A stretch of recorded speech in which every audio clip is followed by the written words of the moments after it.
And now, James and Stu present the Top Turnbuckle Podcast. Remember to like, comment, and subscribe.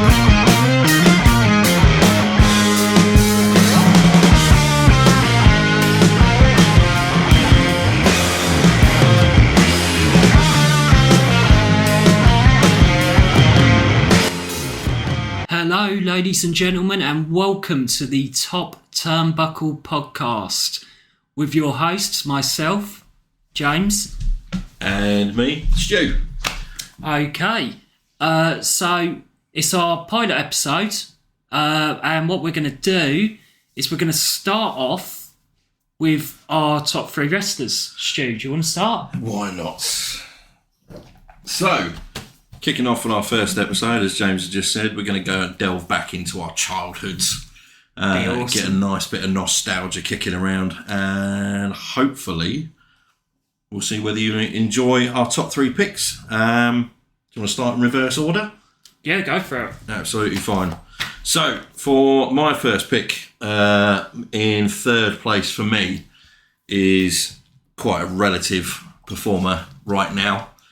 Just made the grandest return on AEW Rampage on the 20th of August 2021 this year.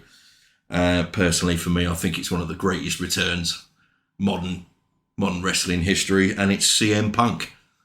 Alongside it being modern, I'd go with that, yeah. Yeah. 7 years out of the industry. Unfortunately, a lot of bad blood spilled between WWE, Vince and CM Punk and a few others that were involved. It was a bitter end to what I think personally was an outstanding career for WWE. You know, he for that era and time that he was, you know, classed as a mediocre-sized guy, and for some of the talent that he was going up against, I think he carried it well. Personally, I think he's one of the best on the microphone. As a heel, as a face, he's fantastic. He's you know, the personality alone is just brilliant. So I find him so entertaining, and I know he's a Marmite performer. So he's, you know, you love him or hate him. You can't honestly say like, are you a CM Punk fan? He's all right. He's not. You either love him or you hate him. I love him. That's really interesting because I am in between. Get out. Just ruined my whole build-up. I am in between. I do like Punk. I think that he can come across a little bit overrated within the internet wrestling community. Yeah.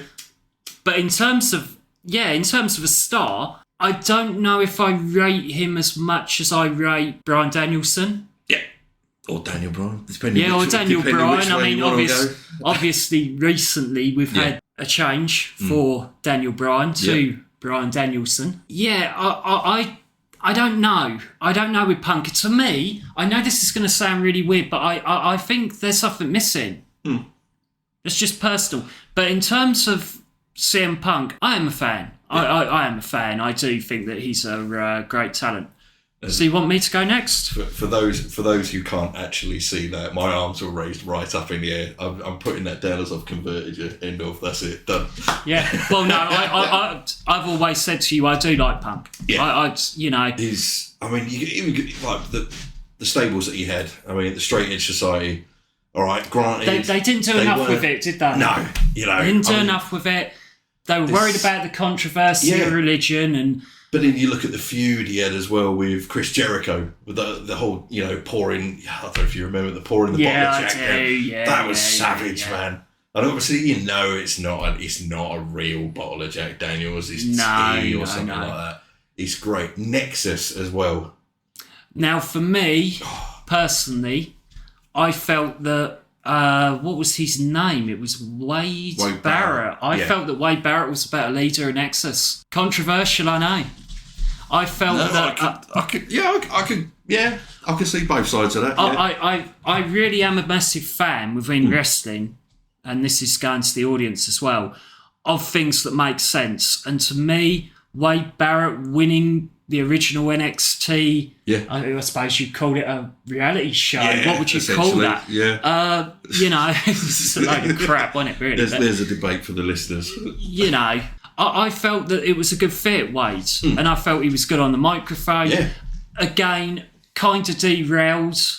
You had the Cena feuds, and then nothing was really done afterwards. It kind of just fizzled out, and I mean, you can go into some of the I mean, for me, one of the absolute highlights of Punk's career was the Money in the Bank. Which one?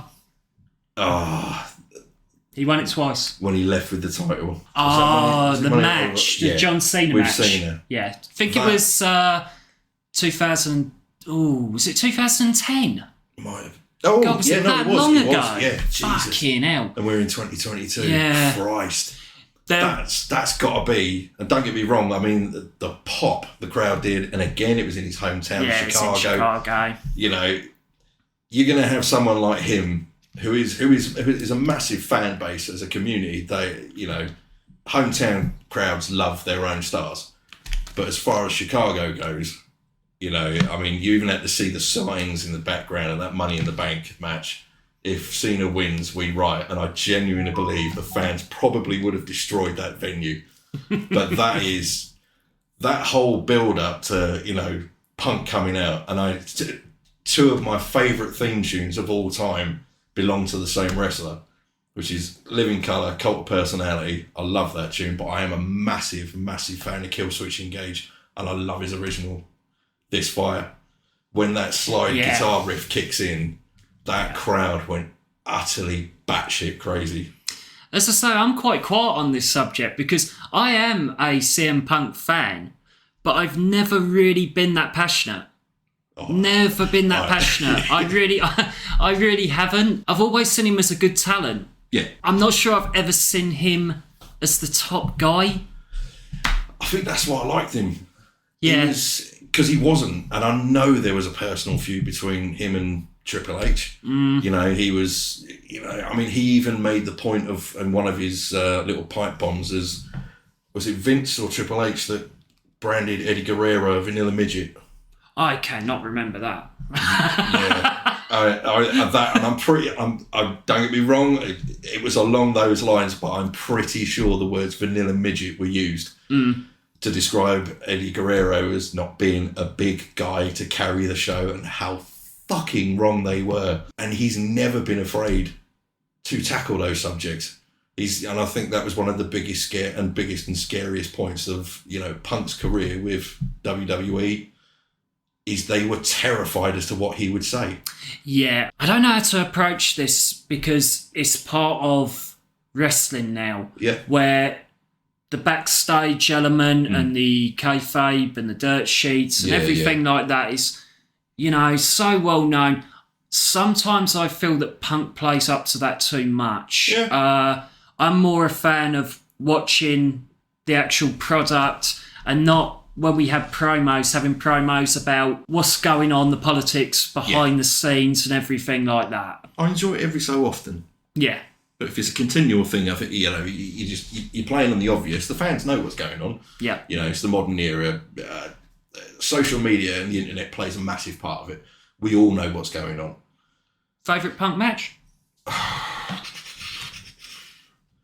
I'm going to say...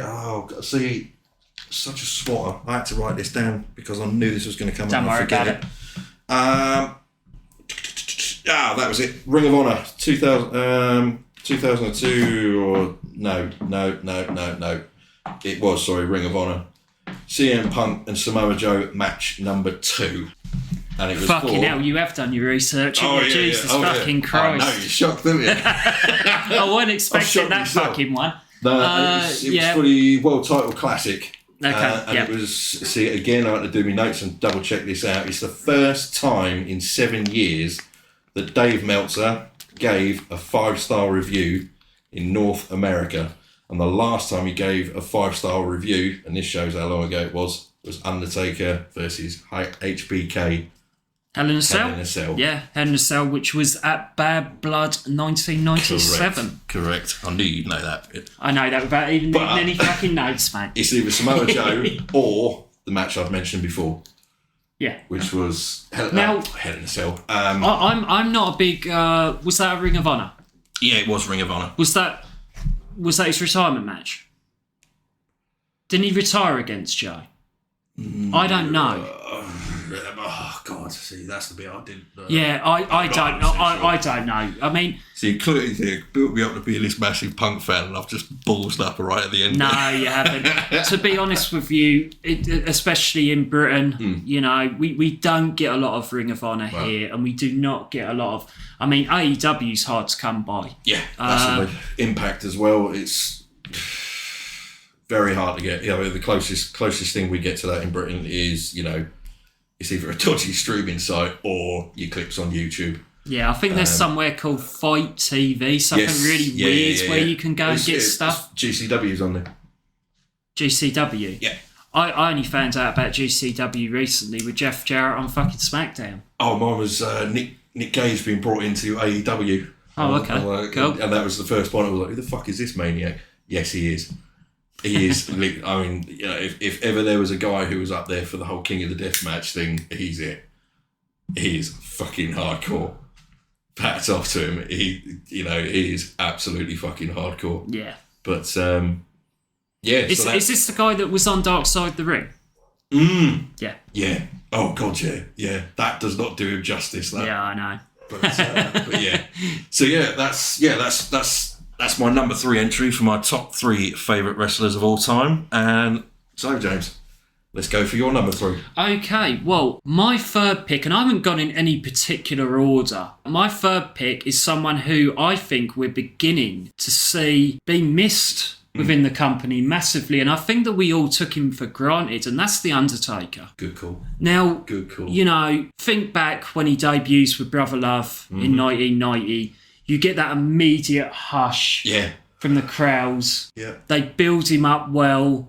He eventually fights Hogan. Seems absolutely unbeatable. Yeah. Yeah.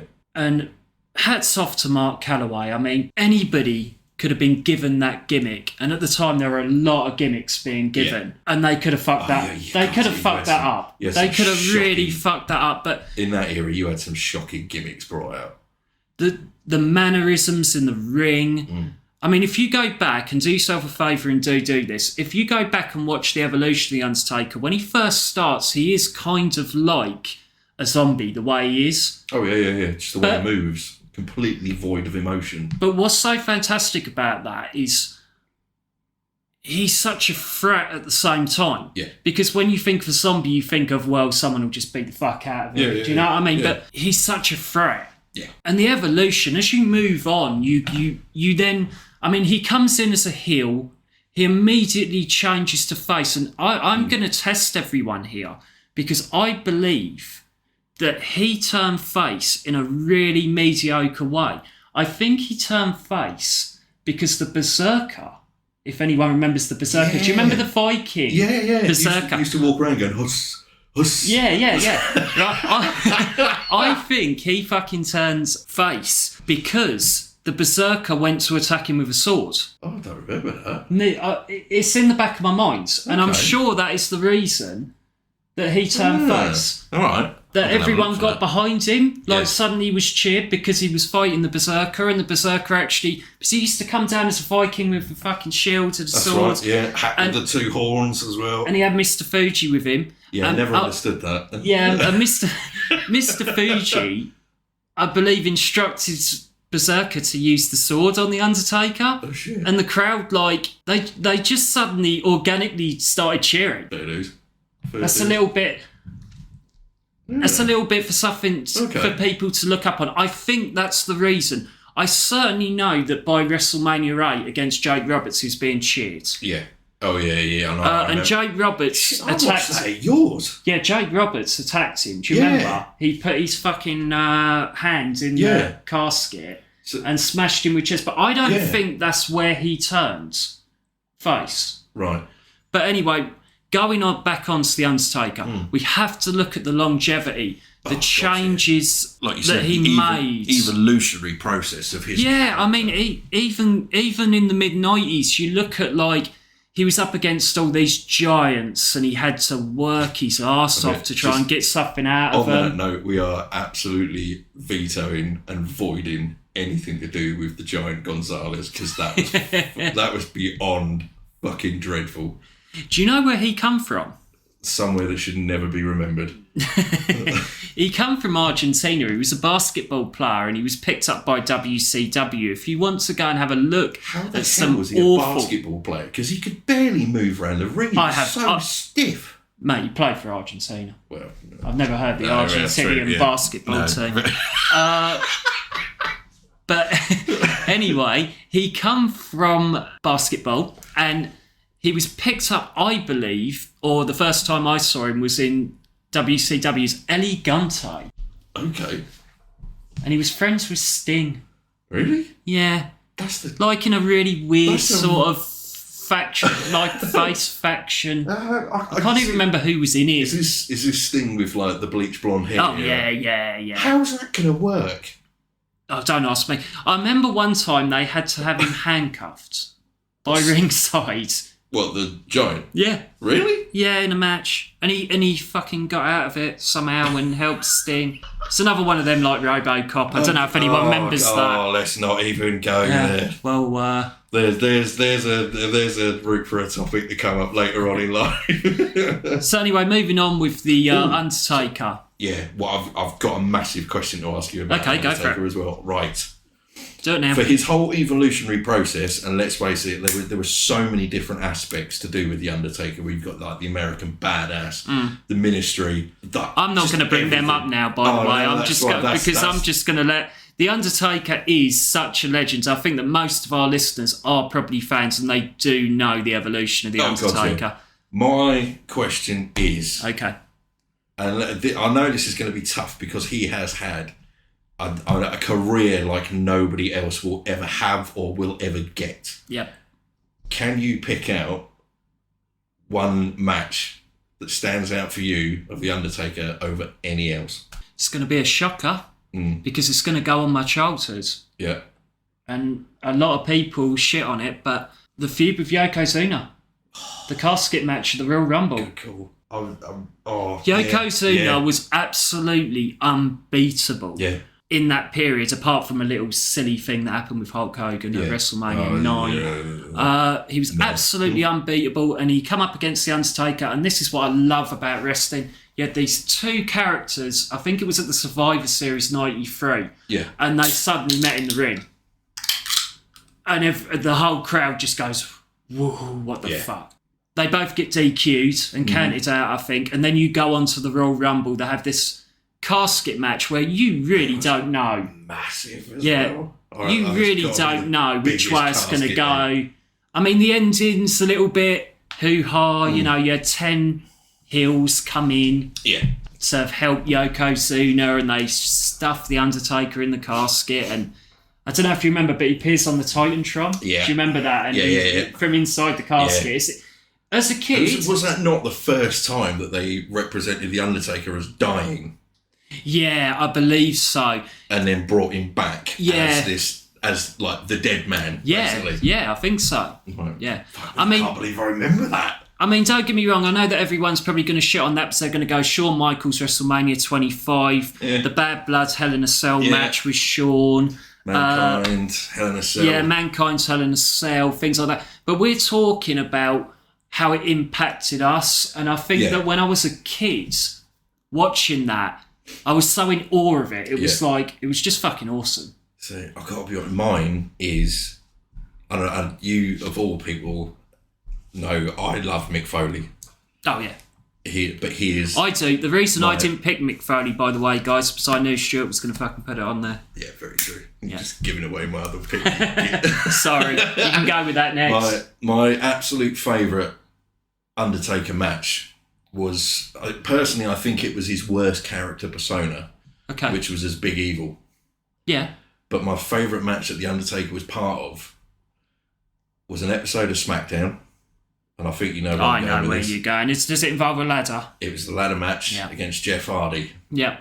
And that, I think, was the Kickstarter for Jeff Hardy's solo run. Because he put it was him early over, on. And Undertaker was never afraid of putting people over. He was always been that top guy that has put people over. And that, as an adult, and like, same for yourself, as a kid, I loved The Undertaker. He was just, like the first captivating wrestler as a kid, other than Jake the Snake Roberts, for obvious reasons. What an absolute fucking promo, master. Absolute master. But it was that, and it wasn't main event of that episode of SmackDown. It was the main event, Undertaker as Big Evil versus Jeff Hardy, who were just about on the verge of splitting up the Hardy Boys and Lita. Was given this opportunity to do a title match against the Dead Man. And it was, I think, as far as how shows go or tape shows go, as far as the main event goes, and I put 90% of this work down to Jim Ross. That man knows how to commentate a match, and he knows how to make it an emotional moment. It's a great match. And hearing him scream, "Climb, kid, climb." Yeah. And that final moment at the end where Undertaker, and I'm pretty sure it was, broke kayfabe, came back into the ring, held his arm up after Jeff Hardy screaming, "You haven't broken me, I'm still standing," and has literally got about a teaspoon's worth of energy left in him, or life. If I remember, I think it's during the time. Yeah, the tail end, coming to, yeah. As I remember, I think it's about the time of the Ruthless Aggression era where Vince is challenging everyone to step up. Yeah. Yeah. So I think because The Undertaker was walking around the locker room, and I think there was something going on where The Undertaker was taking on younger challengers. Yeah. Because there was the Kurt Angle and John Cena thing, and I think that was around about that time. I think it was about 2000. The Ruthless Aggression. About 2002. Yeah. But you just made my argument for me for The Undertaker, because listen to the two matches that we've just put together there. Yeah. Right? We have put a 500-pound Yokozuna in a casket match alongside a ladder match. A 12-stone Jeff Hardy. With a 12-stone Jeff Hardy.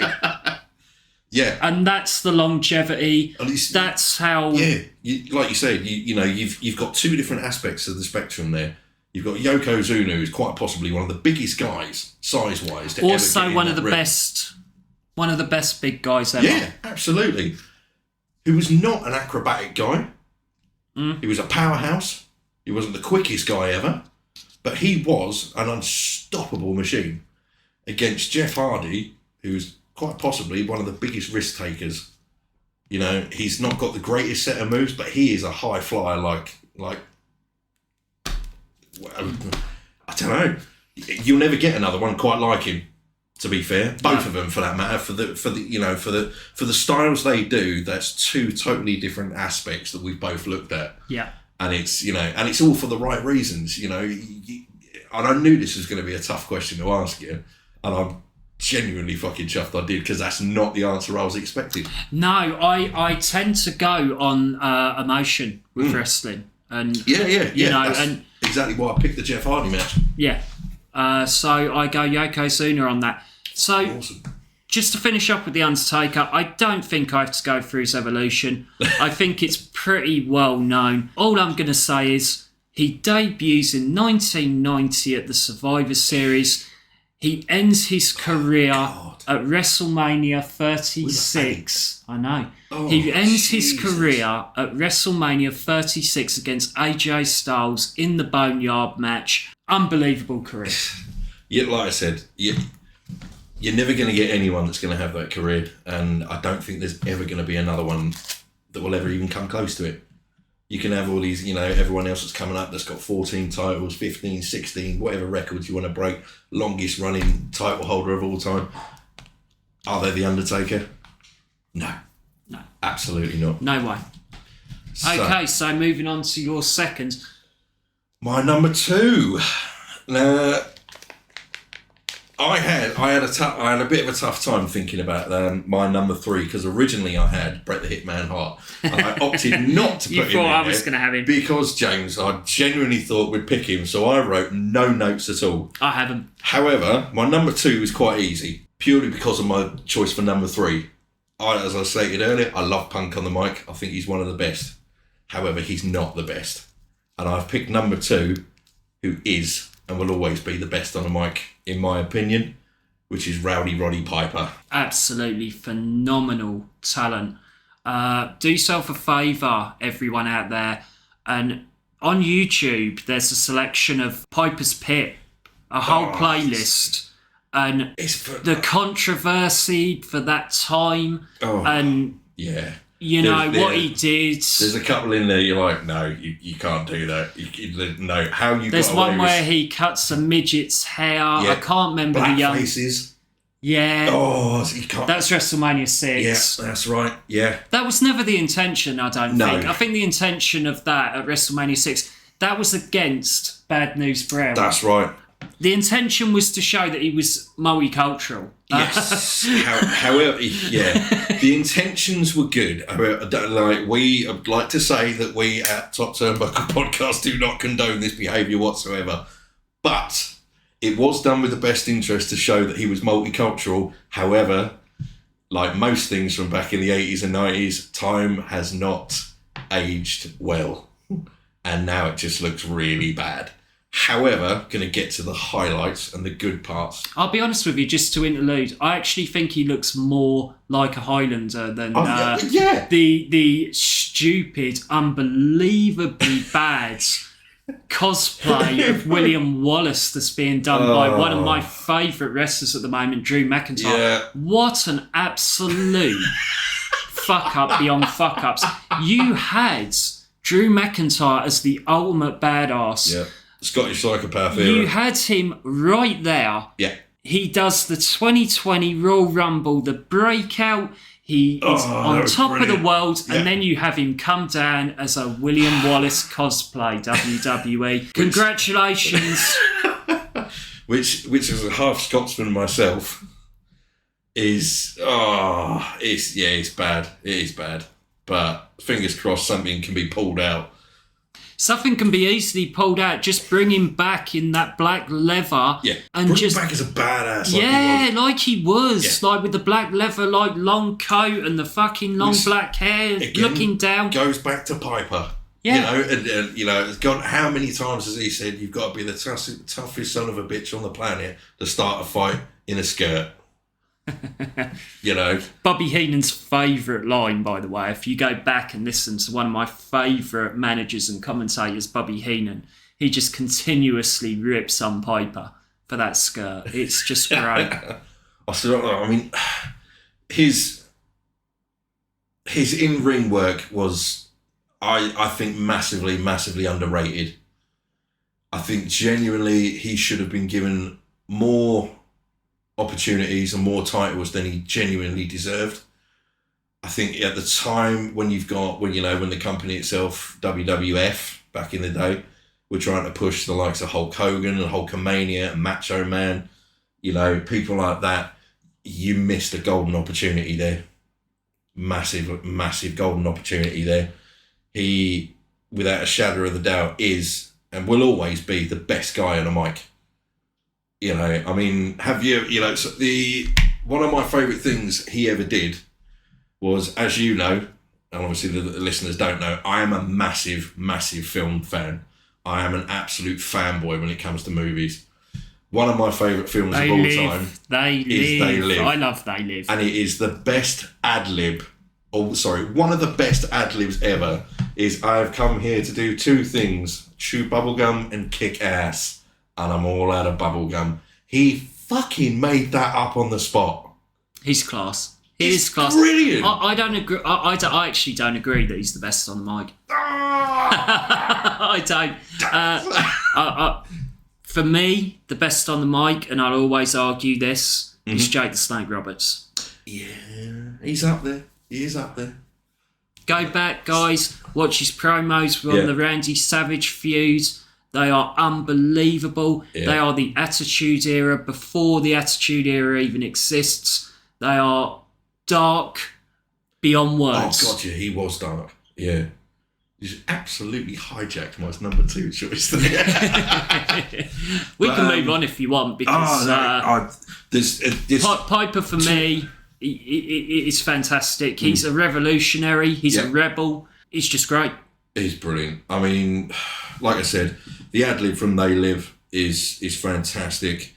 Everything he's done with the Piper's Pit segments is fantastic. I mean, the whole, was it WrestleMania 2, with the boxing match with Mr. T, losing on a DQ because he body slammed him, was, you know... There was genuine heat there. Oh, God, yeah. Oh, there was genuine heat. They punches were not... You know, they did not get on. At one point, no. there is actually, if you go back and watch WrestleMania 2, it is a hard watch, by the way, ladies and gentlemen.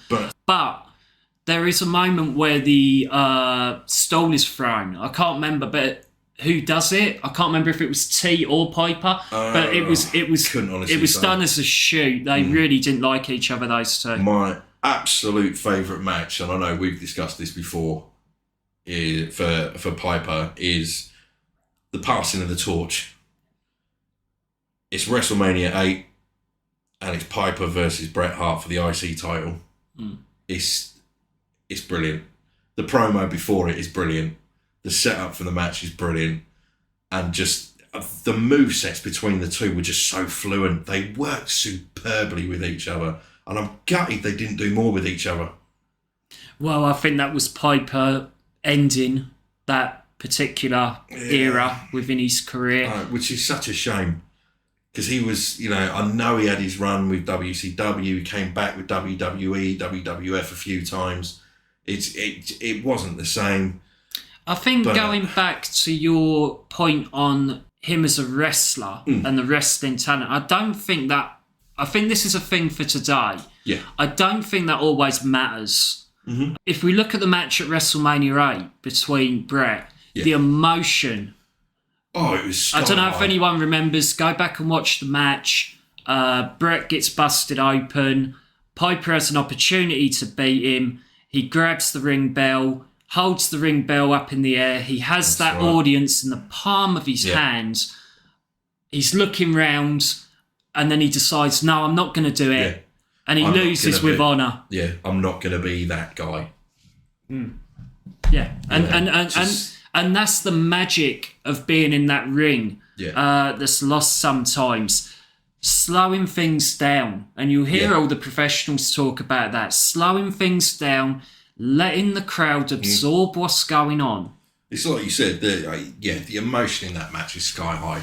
Again, that goes down to the commentary team as well. They were magnificent. I mean, it was of an era for wrestling that had so much heart and soul to it. Yeah, it was Bobby and Gorilla. Yeah, and I love Bobby the Brain.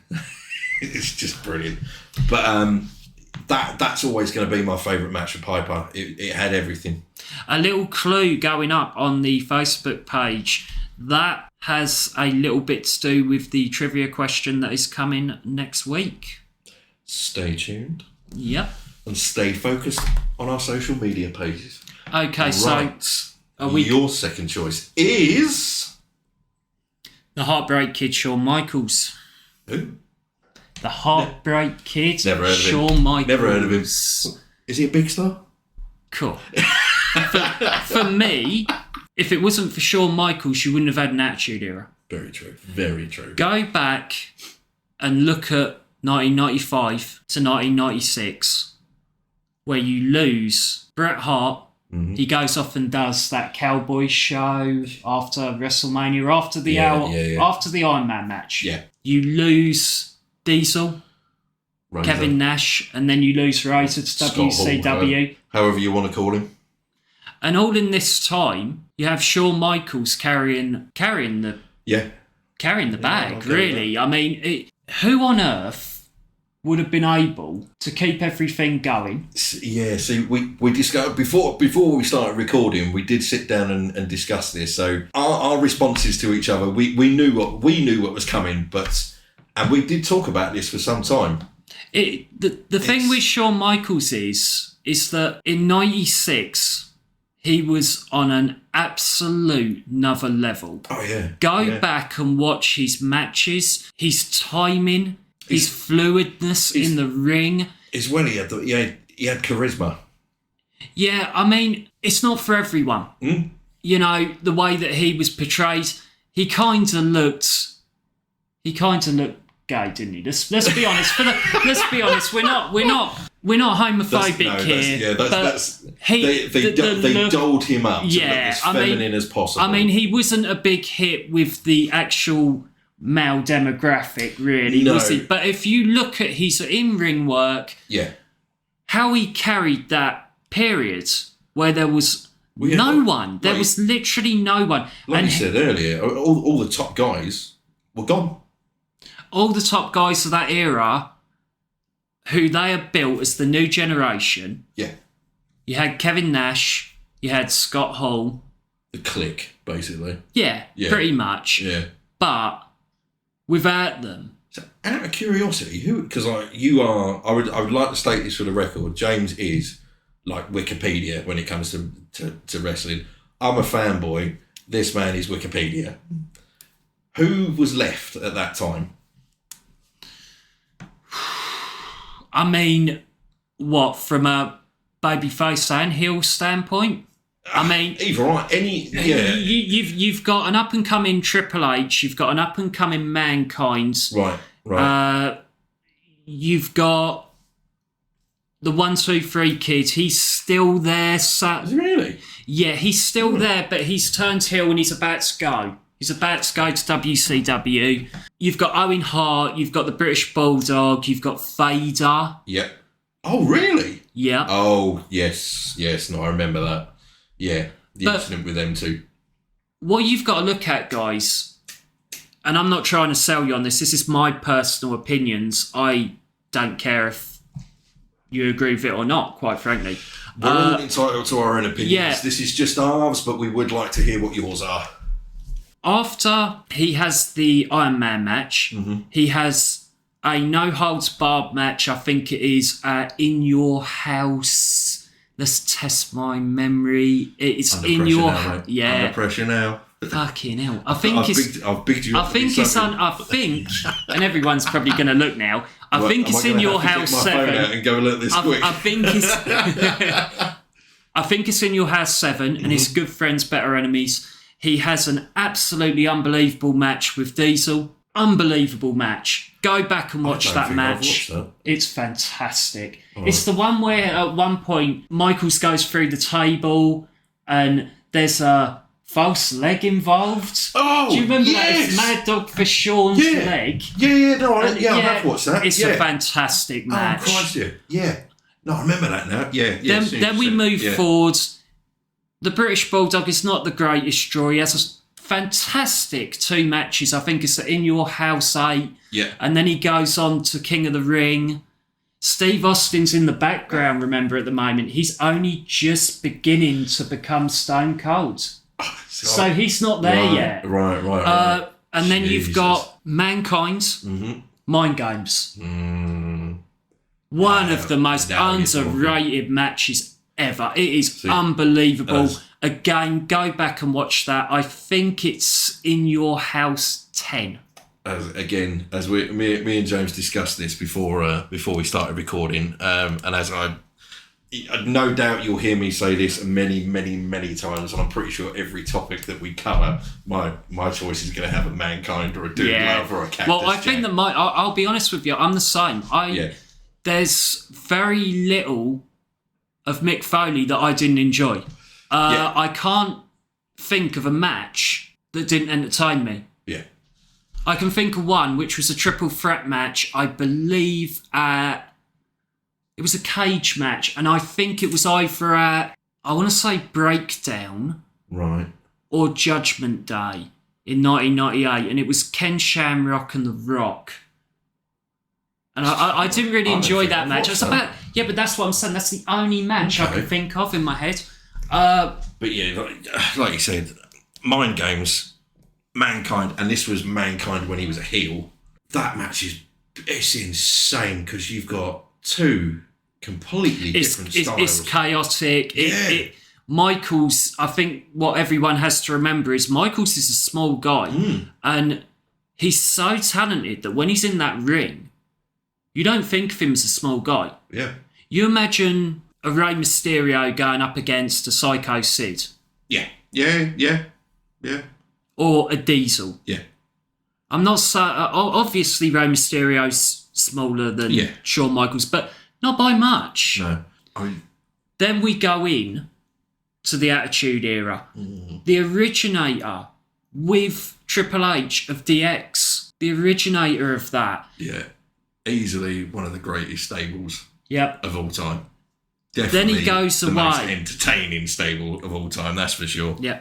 Then he goes away. He returns 4 years later and comes back at SummerSlam 2002 and has one of the greatest matches ever on his return after 4 years. A street fight, unsanctioned, with Triple H. It is an unbelievable match. Outstanding. Unbelievable. Going on to WrestleMania 19. Remember, longevity. We haven't even talked about 1994 and the Razor Ramon ladder match. But let's move on. WrestleMania 19. You've got The Rock and Austin on that show. You've got Hogan and Vince on that show. He steals the show with Chris Jericho. It is a stunning match. He goes on, in the next WrestleMania, WrestleMania 20, he has a stunning match with Benoit and Triple H.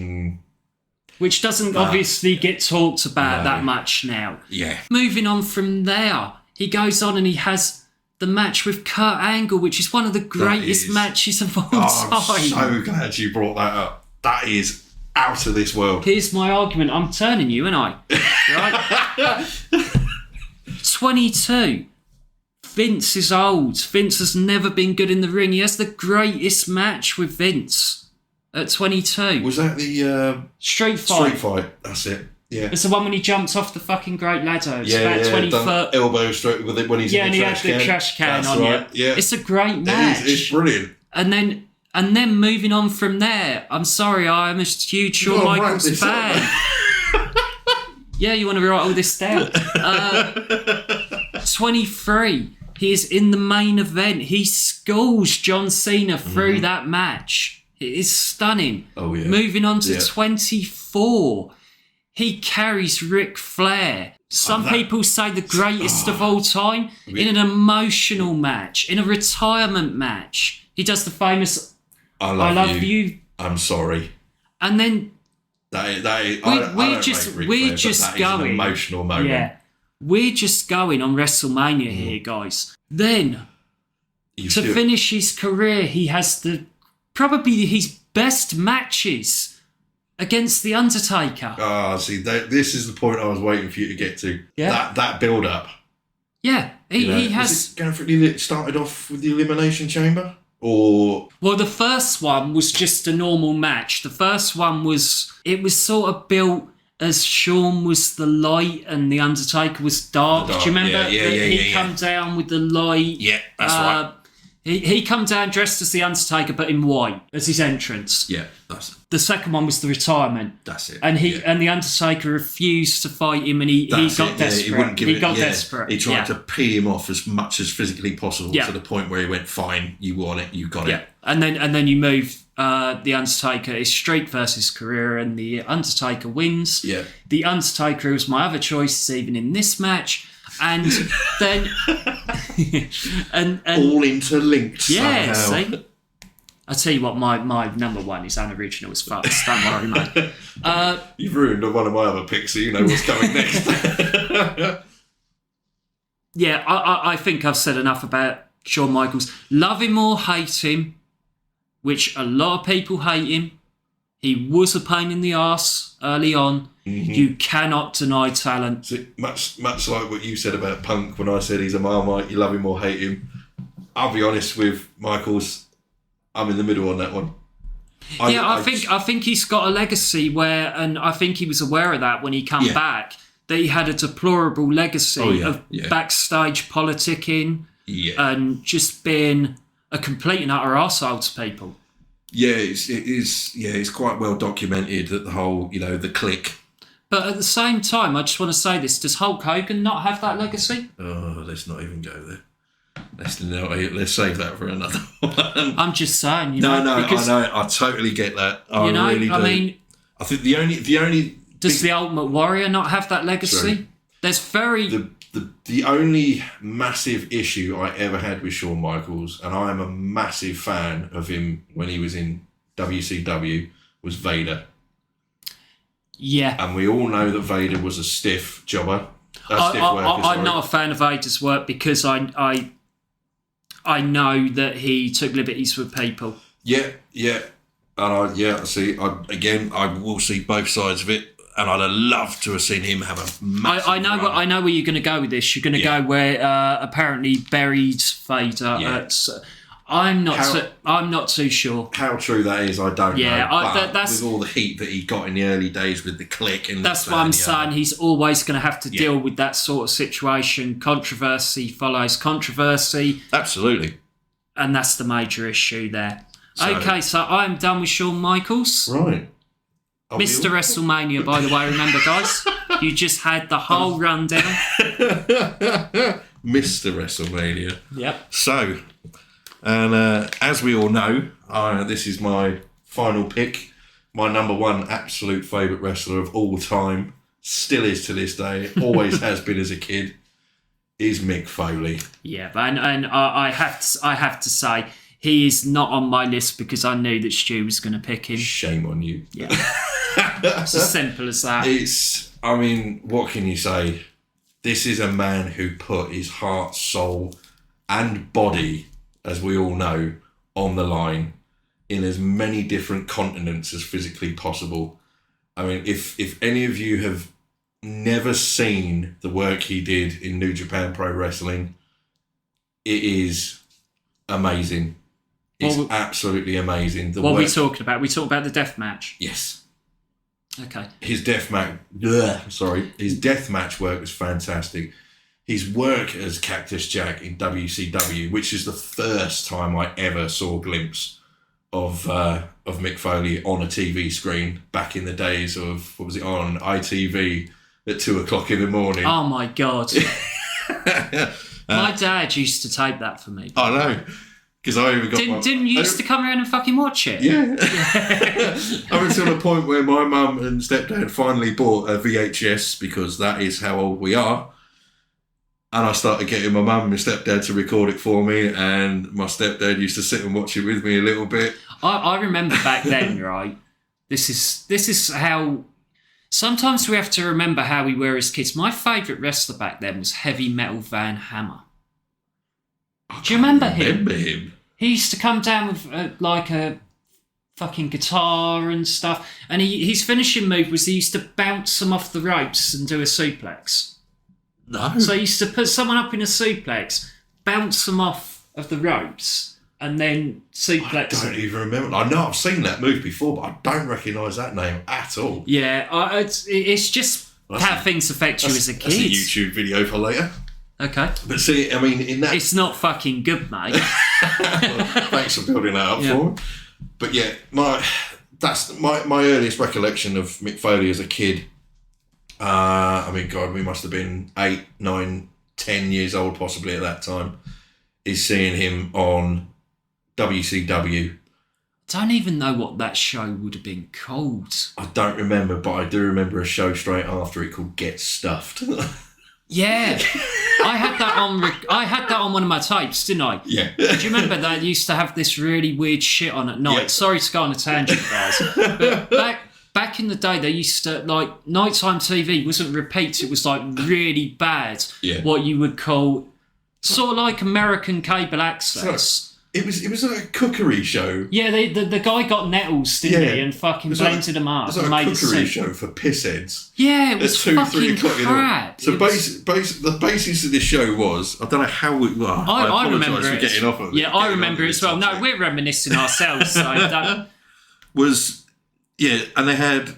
It's like the world's worst intro music, which just consisted of them going, get stuffed. I can't fucking remember. I remember we had... I remember it was taped after WCW, and we watched that more than the fucking wrestling show. All they used to do was just get, a couple of guys who were blatantly, what can we cook at 2 a.m. when we're drunk?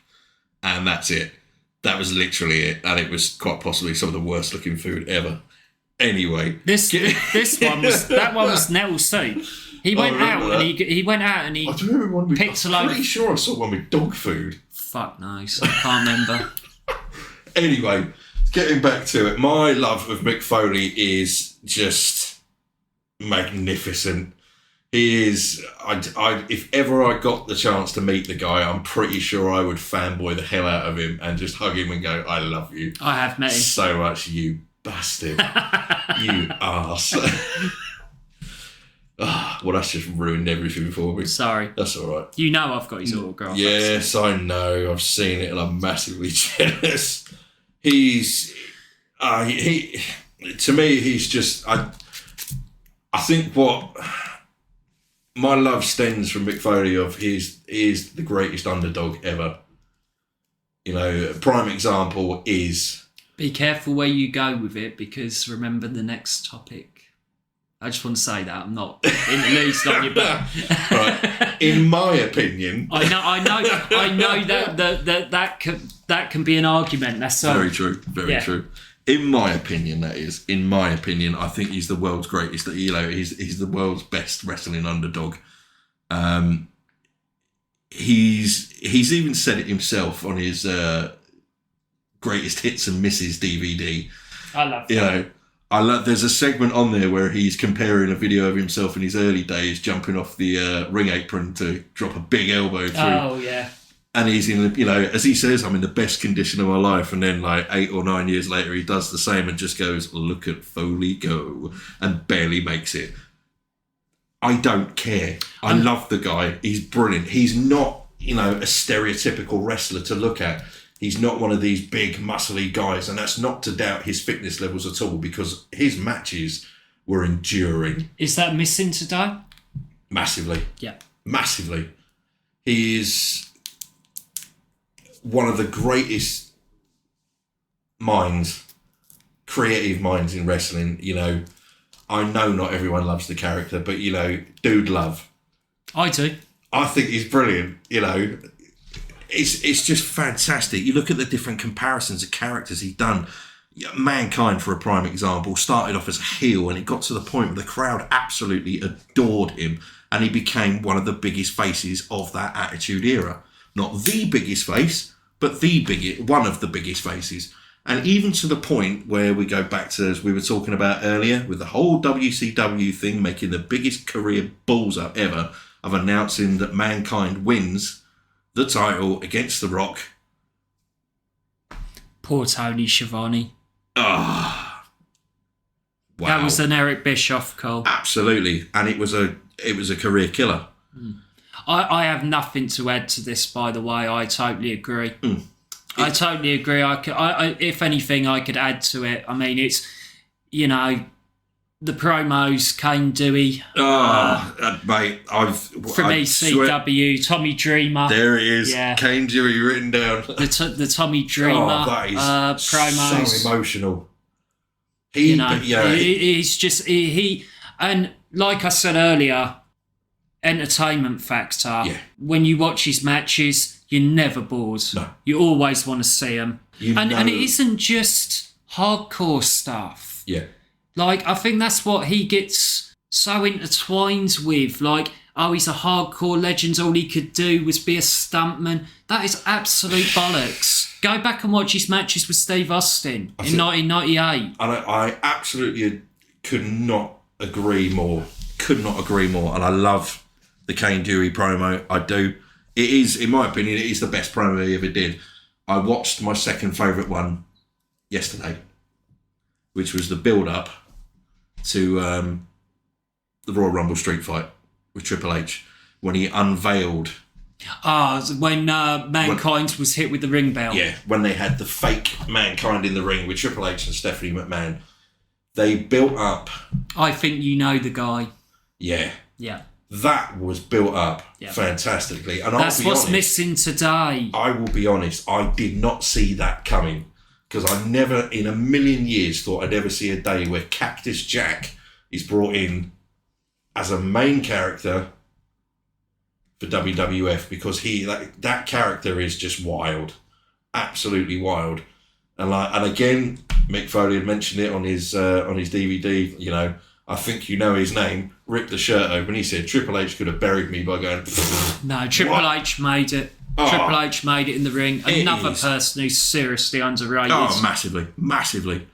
That his promos were, you know, unbelievable. His matches were. I'm gushing at the moment. I'm genuinely getting so excited about talking about him. I love his work. Everything he's done is just, you know, the whole 3 Faces of Foley. That build-up it's insane. Can you imagine being the backstage crew and they're going, I've got an idea for a segment. What we're going to do, where we're going to get Mankind and Dude Love sat in the room and we're going to talk about introducing someone else. Who? Cactus Jack.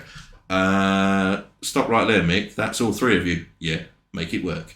Amazingly, and brilliant. I'm not a massive fan of this individual. That was a Vince Russo idea. Really? Yeah.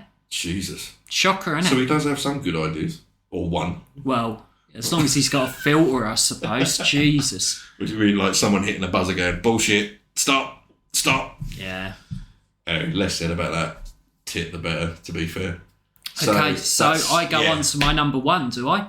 Oh, go for it! Right? I'm gushed all out over Mick Foley. I could talk about him for hours, but by all means, your number 1 of all time, your favourite of all time, Stone Cold Steve Austin. Come on, guys. Good choice. Very good choice. And again, I'm not going to spend too much time on this because his career, you know, everybody knows, and I'm just going to make a few arguments for him here. You don't have to be an encyclopedia to see this. Stone Cold Steve Austin was the only individual that they could never turn heel. Yeah. He was loved so much. Yeah.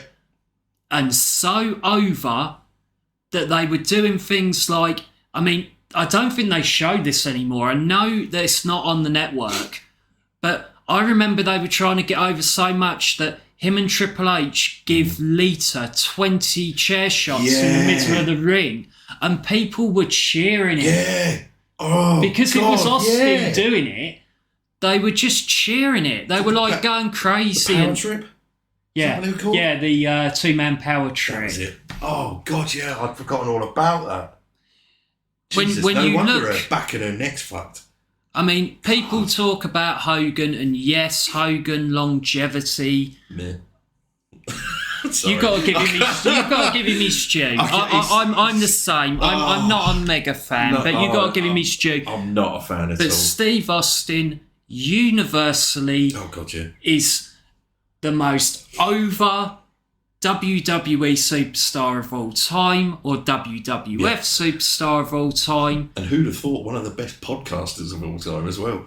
It's because he's so damn entertaining and that people love him so much. It's brilliant. Absolutely brilliant. Every time that glass smashes, the crowds go absolutely mental. Right. He could come down and do anything, literally anything, and everyone would accept it. Here's one question for you. When the glass shatters, do you prefer the original music or the Disturbed version? I prefer the Disturbed, and I think the reason it was changed was because of the heel turn. Right. I think that was the reason. It's the only reason that I can think of. Do you know what? He turned at 17, didn't he? And he had the music on the return. Yeah. I mean, here's the thing. I was thinking about putting The Rock into this list. Okay? Now, when you look at someone who has it all, as they say, The Rock, for me, is always second to Steve Austin. Yeah. Now, you go down and look at the Attitude Era, and most people, I think, who were growing up in the Attitude Era or watched the Attitude Era would agree it was one of the greatest times, if not the greatest time in wrestling. the Monday Night Wars, everything like that. Your number one guy was Stone Cold Steve Austin. Yeah. He was inducted into the Hall of Fame by Vince McMahon, the only person to ever be inducted by him. Really? Yep. I didn't know Who that. turned round and admitted at the end of the speech, surely he has to be the greatest WWE superstar of all time. Argument done. The fuck do you expect me to put on the end of that? That's just pissed over my three straight away. I'm not even gonna say too much. Guys, if you haven't seen Jesus, if there's people out there that have no idea who Stone Cold is or have ever seen his work, Jesus, where have you been living? Guys, if you've never seen Stone Cold's earlier work, the Vince McMahon and Austin feud, even the 2003 Raw General Manager run where he didn't even wrestle, watch his stuff. He is over like a motherfucker, as he says. He is the number one for me, So in my opinion. My earliest recollection of Steve Austin is the Hollywood Blonde. Yeah, well, the reason I say Stone Cold Steve Austin is because obviously you had stunning Steve Austin. He begins his career actually in Dallas. He begins his career in the USWA, I think it was called. That's right. And his wife is English. Jeannie? Yeah. I didn't know that. Lady Blossom? Yeah. Oh! Yeah. Right. Shit. He was trained you learn something new every day. Yeah, he was trained by Chris Adams, gentleman Chris Adams. Wow.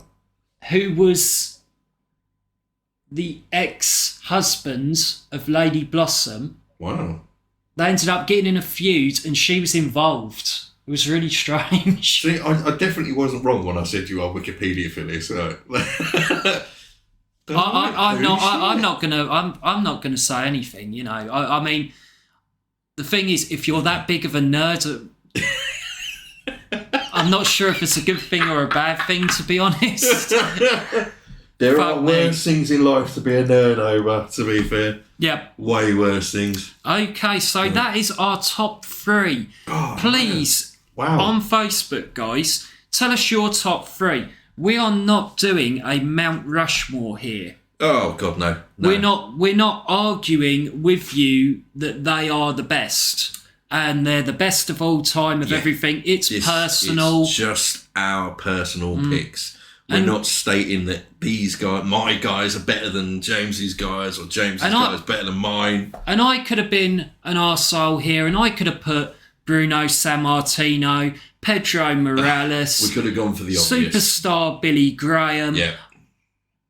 I could have gone with all those people, but I didn't. I went for my honest opinions. You mean you weren't going to pick Shockmaster? I love the Shockmaster. He was fucking awesome, mate. I tell you what, that was Davey Boy's greatest hour. You know when he goes, he fell on his fucking ass. Have you heard that in the background? It's so fucking good. Oh, God. Okay, so we're on to our next topic. We have gone on for bloody ages, and I'm going to cut this out because I'm just talking to my co-host here. But we could have just done that. Genuinely, I'd keep it all in. It's running fine. I'm loving it. It's raw. It's see raw. That? See where I went there? See where I went? Yeah. Right. So we will. Next, do you want to do it? I shall. Let's be a little bit. I mean, I'm not going to go with knowledge as much on this. I'll start with this one. Our next topic, guys, is the best Royal Rumble matches. Now, that could be a match from a pay-per-view, or you know what I mean, an actual pay-per-view match, like a championship match, or it could be the actual match itself. So basically what we're looking at is an individual match from the Royal Rumble, or the actual Royal Rumble itself, or the whole pay-per-view itself. Yep. And we go. I'm going to start because we were talking about this before, and I cannot split. So I've gone traditional. I've gone for Royal. This is a proper hard decision for you, this one. I've gone for the Royal Rumble match that I actually love the most. Yeah. And I've gone for the pay-per-view as a whole that I love the most. The two different ones. 1992 Royal Rumble. For me, the build-up, the title being on the line. Who was that between, for the listeners? What, the Royal Rumble match? No, the title. The title being on the line was in the Royal Rumble. Of course it was. Yeah, Idiot. so the build-up, the shock of Ric Flair winning at number 3, the lineup of Hall of Famers in there. You go back, Nikolai Volkov, Iron Sheik is in there. You've got Randy Savage, Jake Roberts. You've got at number 1 and 2 coming out, the British Bulldog and the $1 Million Man. As number 1 and 2 coming out, followed by Ric Flair. Jeez, there ain't many of them left now. And then at number 6, and by the way, tell the listeners, have I got any notes? No, unfortunately. At number 6, coming out, it's the Heartbreak Kid Shawn Michaels making his debut as a heel after throwing Jannetty through the barbershop window. It's just a fantastic Rumble. And as a young kid watching it, the title being on the line with the title being vacated, you had the build-up from Tuesday at Texas. That's right. It's just fantastic. The only thing I'm going to do, I'm not going to ruin any more of it. Just go back and watch it. It's a fantastic Rumble. Ironic that you should pick that because that is the first ever WWF VHS I got. Yeah. I got that as a Christmas present. It's a fantastic Rumble, and I think it's on many people's lists as the top Royal Rumble. My second one, these two were really close, and the reason I went with both is because I just couldn't separate them. I watched both pay-per-views and I just couldn't separate these two. 2001's Royal Rumble. Yeah. It's absolutely sensational. And on top of that, with the Royal Rumble, the actual card itself, you start off with Edge and Christian versus the Dudley Boys in a tag team title match. You then have, which I've seen come up on the Facebook page, you have the fantastically underrated ladder match between Benoit and Jericho. You then have Chyna and Ivory, which is a bit of a throwaway, but after that, you have a really intriguing match between two heels in Triple H and Kurt Angle, which is fantastic. Stephanie gets involved with Trish. It's when Trish is having an affair with Vince. Yeah, do you remember all that? Yeah, and she was going through a very underused. Yeah. Just as a manager. And then the Rumble itself, you have The Rock and Austin at the height of their fame, really. Yeah. And they're both in the Rumble. You kind of know that Austin's probably going to win, but there's at least 5 other people that can win this Rumble. There's The Undertaker in there. There's Rikishi in there. There's Kane in there who has so glad you said that. Who has an unbelievable Rumble, and as a big man, he's in there for nearly an hour. Yeah. Breaking the record. And I still... Has he still got that record? No, he hasn't, but I'm sorry, I still give it to him. Over that performance, he was stunning in that Rumble. It's brilliant. Back when Kane was... Did I say... I did say Rikishi. Yeah. So Rikishi was in there. This was at the time when Rikishi was the person who ran over Stone Cold Steve Austin. He comes in at number 30. Which is the best impression I've ever heard by The Rock for... I did it for The Rock. The original idea, by the way, was that was supposed to be Shawn Michaels. He wasn't ready to return because of drug problems. Right. Didn't know that. Yeah. So, yeah. That Rumble is amazing. You have a hardcore section in the middle. We always have a bit of boredom in Rumbles. Sometimes they can be very unimpressive in the middle sections. They cover that up with a brilliant hardcore section where... Was this the Royal Rumble where... Was it one of the members of Kai and Tai? No, that's 2000. You're talking about the one when I think it's Tucker goes over and gets really injured. Oh, that... Right. I thought it was... I mean, we laugh and they kept replaying that, but he was seriously fucking injured. He looked funny as hell to start with, but then the more they showed it, you're like, Jesus. No, if you watch it back now, it's fucking horrendous. He lands on his face. I know. It's not even like just a side. And immediately, if you go back and watch that, that's the Royal Rumble 2000s. It's the two Japanese guys who keep coming in. Basically, he goes over and he doesn't hold the rope, does he? I can't remember who throws him. I don't know. It's probably Boss Man and Albert, because I remember them being in at that point. But he hits the floor, and immediately on the floor, I'm not sure if it's saliva or blood, but there's an immediate splat of liquid on the floor. It's horrendous. So those are my two. And what I suggest to everyone is, I'm not going to go too much into those Rumbles. Give them a watch. Simple as that. Give them a watch. They are fantastic. If you've got WWE Network, go on there. I'm sure it's on there somewhere. Or it is. YouTube, and YouTube, you'll find all of during it on the just to say, YouTube during the pandemic with WWE, WWE themselves have been actually really generous, and they've given away a lot of matches. If you go on YouTube, you can watch the 1992 Royal Rumble. I know that for a fact. Fair play. Oh, and by the way, Hogan's in that Rumble. I never mentioned him, did I? Who? Yeah. Who? Never heard of him. Funny bit of trivia, right? If you do watch that Rumble, we're talking about 1992. Yeah. That's the one where Hogan tried to justify throwing Sid over. Do you remember he held on to it? And the crowd absolutely shit on it, and they dubbed the crowds because the crowd booed Hogan. No way. He actually, the creative they come up with actually turns him heel. Okay. But when you listen to it, you'll hear cheering for Hogan. But on the original VHS tapes, he's being booed the fuck out of. Good. Which is it's just interesting. Yeah, so. Awesome. Your turn, mate. I'm going to start for these sections again next time. I'm going to go first because you're just pissing all over my choices. I'm not. You done really well, mate. Thank you very much. My choice. This ain't a pissing contest. We're co-hosts. So my choice starts on January 13th, 2000. Now, I've not gone for a Royal Rumble pay-per-view. I've not gone for a Royal Rumble itself. I have gone for an individual match within the Royal Rumble 2000.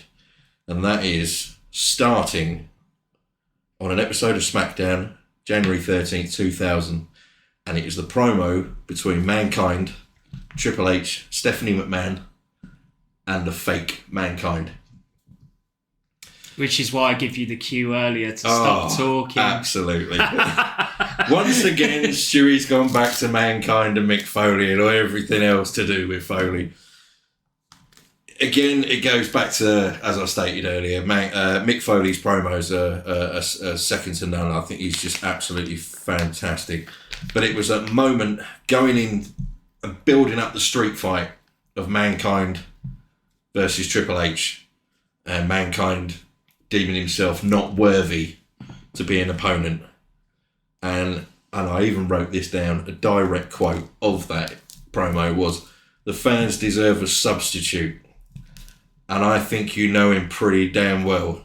Rips off the mask, tears open the shirt and shouts, "His name is Cactus Jack." I think you know the guy. It is fucking awesome. So Ruined, just quickly, I'd like to say, by the fans who are chanting "Rocky, Rocky" as he's doing it. Yeah, I found that massively disrespectful.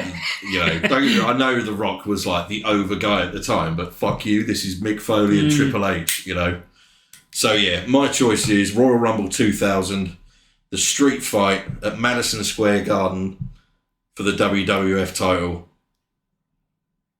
It's right, and I'm just going to show this to James, right? I have double underlined it, and it says, "It gets no better than this." Totally agree. It is a show-stopping fight.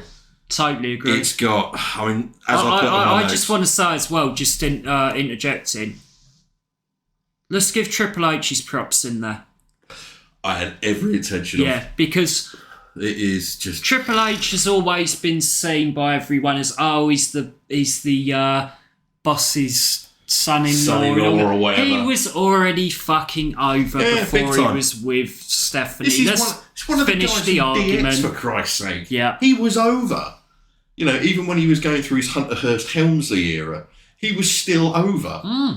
You know, but yeah, and obviously, you know, tying in for that as well, the two of them worked brilliantly against each other. You know, this was during his whole cerebral assassin era. He was, you know, it was the game. He was brilliant. He was the best of the best at the time. And probably still will be for generations to come.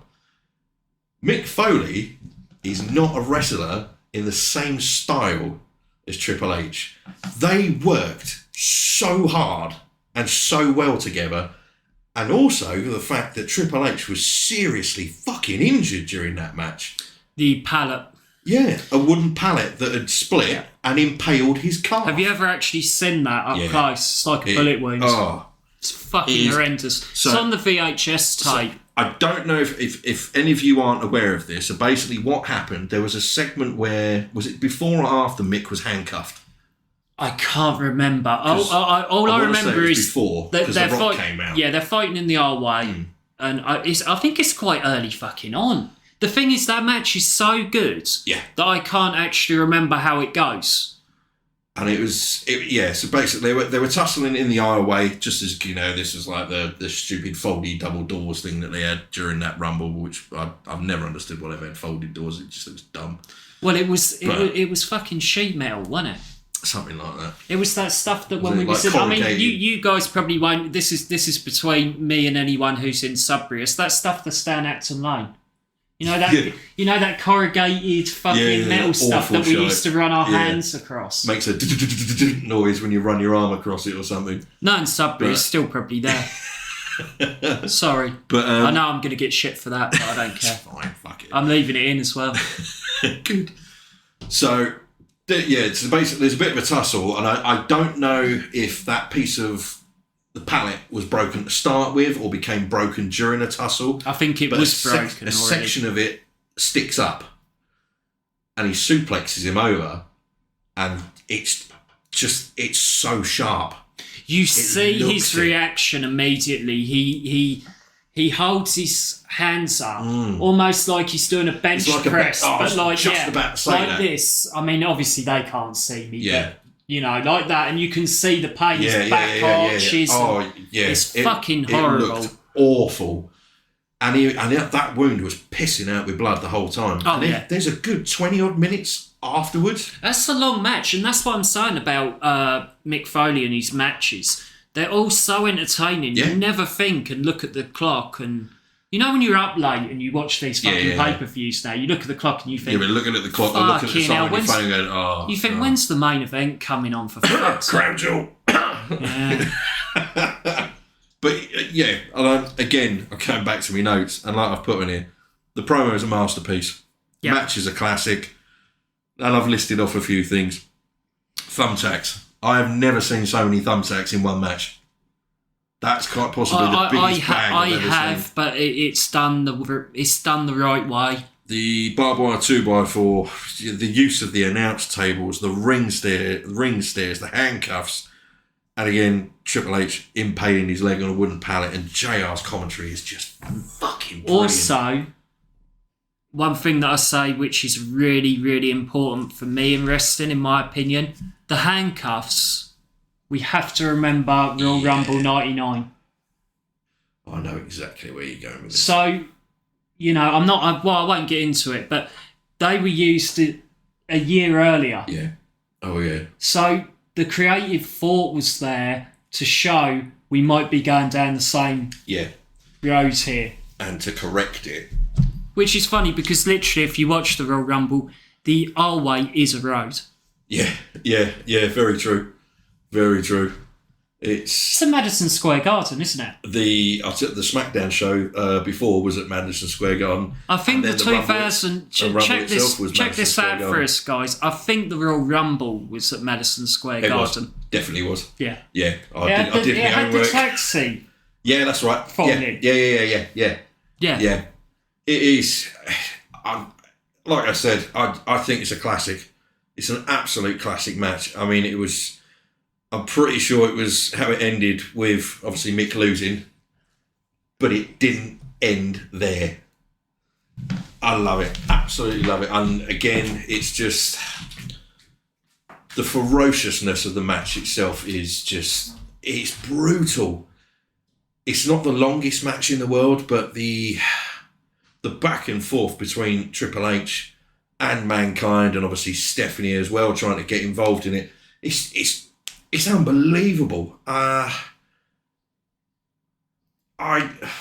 don't know what more I can say about it. Like I've said earlier, I'm quite possibly one of the biggest Mick Foley fans. I absolutely adore his work, and I know so many people will always state that his best match will always be the Hell in a Cell with The Undertaker, and obviously the iconic moments of him being thrown off the cage, being thrown through the cage. The damage that was done to his body was just unbelievable, and the fact that he still kept getting up and coming after him is just unheard of. But the stamina that Triple H and Mick Foley had during that street fight it's amazing, and it's back and forth the whole time. You know, the counter movements between Mick and Triple H is fucking brilliant.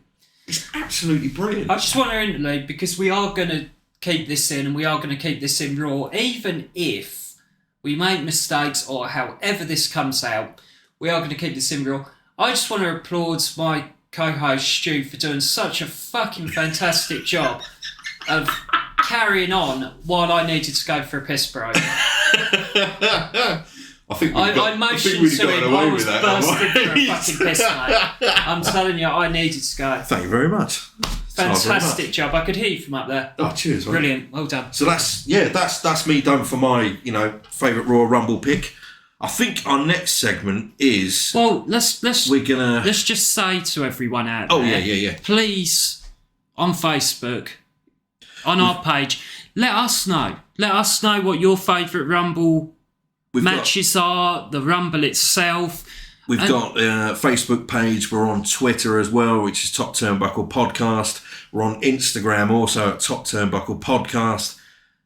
We're on as many social media platforms as we physically can be. And also, I would just like to do a very big thank you. 3 things. 1, to James for setting up all the logos and the organisation of our intros and everything. Totally fine, mate. Absolutely fucking amazing.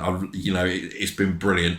I'd also like to give a quick shout out to Rob, very good friend, and Billy as well. Fantastic followers of the podcast. Every time we post something on there, we'll always have a comment from Rob Shepherd. Thank you ever so much. And we've always had comments and likes from both him and Billy Morgan. Thank you very much, guys. Thank you. This is the feedback and the enjoyment that we're getting from this. Not only is it a nostalgic thing for us, it's just nice to be able to reach out to other people that have got the same, that get the same enjoyments out of all this. Young, old, new, or old school fans. It's an absolute pleasure to do this. So thanks for your support. Yeah, and that goes for me as well. And thank you to you as well for doing the social media. Because you have done a fantastic job with the social media. Cheers. I'm doing really the other side, which you are the is tech guy. Yeah, like the fucking tech guy.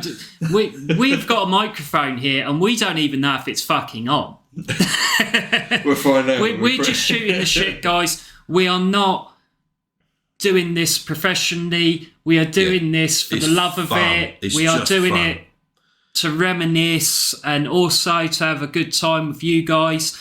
We appreciate every comment. Yeah, massively. There's no stigma about any comments or anything like that. We don't need somebody to contradict and act like they're a dickhead in the fucking Facebook page. Honestly, everyone's got their opinion, and we're not going to dislike you for it. We're not going to slag you off for it. We embrace everything. Yeah, absolutely even if you fucking like Dawn Marie or fucking what's the name, Eva Marie. Who? Dawn Marie. Dawn Marie. Dawn Marie was in ECW. I got the wrong name, but I still got a wrestler. I knew what you meant. Tori Wilson, she had a feud with her. It's really sexual fucking feud. It involved their dad. Oh, yeah. That's really fucking... that was creepy. Yeah, it was fucking weird. The dad died. Yeah. Do you remember that? It's fucking weird. Anyway, our next topic going on from the Rumble because I'm saving our bit of a heated one for afterwards, which is our last one. Our heated. Next, well, not heated, but I wouldn't say heated. Heat is probably the wrong word, but quite a serious conversation. So our next one, obviously, as we're recording this, we're only days away from the Royal Rumble. We know this isn't going to go out before the Rumble. It's not physically possible. But what we're going to talk about next just to stop you, it might be. It might. All right, okay. We are new to this, guys, and if we can get it out... One of us is partially tech savvy, the other one's a fucking idiot.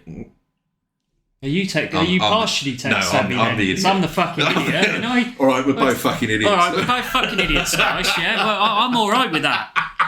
Fucking troll the shit out of it. I couldn't give a shit. Our next topic is we are going to talk about the upcoming Rumble. Yeah. Quite frankly, the actual individual singles matches or tag matches, I couldn't give a toss. No, I couldn't. I mean, the only thing that comes into there's one in particular really for me that comes in, and that's the Lesnar and Lashley one. Yeah. Depending on what happens in the Rumble later. Yeah. I'm not, as we discussed earlier. Well, I'm not massively impressed with this year's Rumble. Is RK Bro versus Alpha? No, I can't even remember. Fuck knows. If they are, I really am not impressed by the spelling bee that's fucking going on Raw and all that crap. Less said about that crap, the better. Yeah, and all that sort of thing. So basically, what we're going to do now is our next topic. We're going to cover our predictions for the Women's Royal Rumble and the Men's Royal Rumble. I tell you what we can do. Mm-hmm. Let's give our predictions on what we think they're going to do. Yes. And let's give our predictions on what we would do. Right. Okay. Yeah. I like that. Yeah. Ooh. Yeah. Good. Nice little mix there. I like that. Yeah, because otherwise we're just gonna get fucking miserable. Yeah. We pretty much know where it's going. But believe me, before we started recording, we had a proper half hour, 40-minute bunt about this Rumble. Yeah. We've both come to the conclusion it's a bit shit.